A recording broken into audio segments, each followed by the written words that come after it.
Hey everyone, this is Dr. Malego. And when I'm recording this right now, we are getting very close to winter break. And so I wanted to share with you some tips to have a great winter break.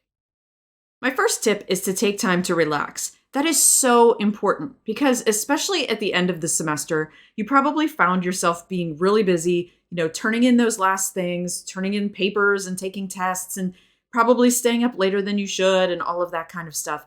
So, take some time to do the things that feed you, have days with no schedule, things like that.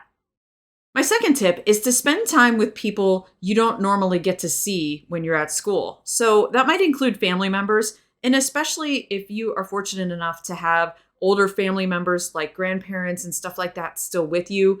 If you can take some time to spend time with them, with your friends that went to other colleges, any people like that you don't get to see all the time. The reason for that is you get used to your college friends and your way of life with your college friends. And you want to make sure that you are still fostering the other relationships in your life. And yeah, you can do that by phone and by, social media and things like that. But there's something really nice about that in-person connection of just getting together, going out for dinner or to hang out while you're on break. My next tip is to take some time to earn some money. So college is expensive, we all know that. And over break, sometimes you can have the opportunity when you're not busy, also maybe with classes and other things like that, you can earn some money, and that might help you be able to take a lighter workload in terms of a job while you're in school. And that way you will have more time to get your homework done and to enjoy college life when you get back to college. So if there's some ways that you can pick up a little extra income over your break, you'll be glad you did later. My fourth strategy is a little different than the first three, and that is to take a class. So a little similar to the last strategy, if you take a class over your winter break, you'll have usually a compressed schedule. So it's like a full semester class, but it happens in maybe about a month or maybe even something like 3 weeks. But you'll get 3 credits over with. That's nice because then when you get to a fall or a spring semester, that's one fewer class that you'll have to take. What's nice about that is maybe it's 3 hours a week that you don't have to go to a class and you don't have to do the homework from that class.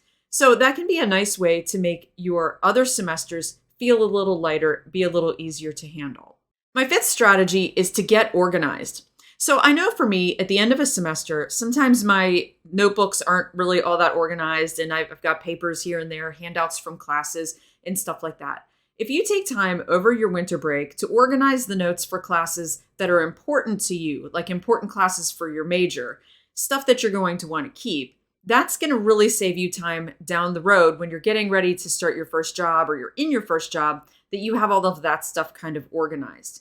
The other aspect of getting organized is to think through the things that are going to help you feel good when you go back to school. So do you need to get some folders or some notebooks, some new pens, all of that kind of stuff so that you're ready to go with a good organizational system the next semester when it starts.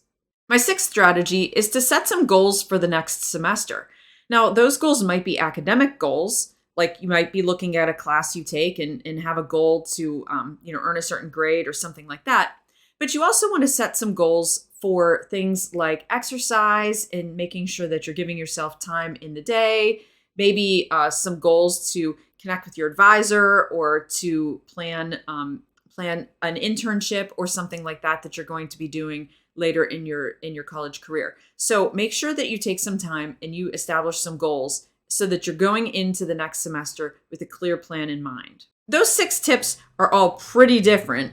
And so the bottom line is whatever you do over your winter break, make sure that it is going to help you come back to school for your spring semester feeling relaxed, feeling energized, and feeling ready to go. So thanks for watching, and I hope you have a great winter break.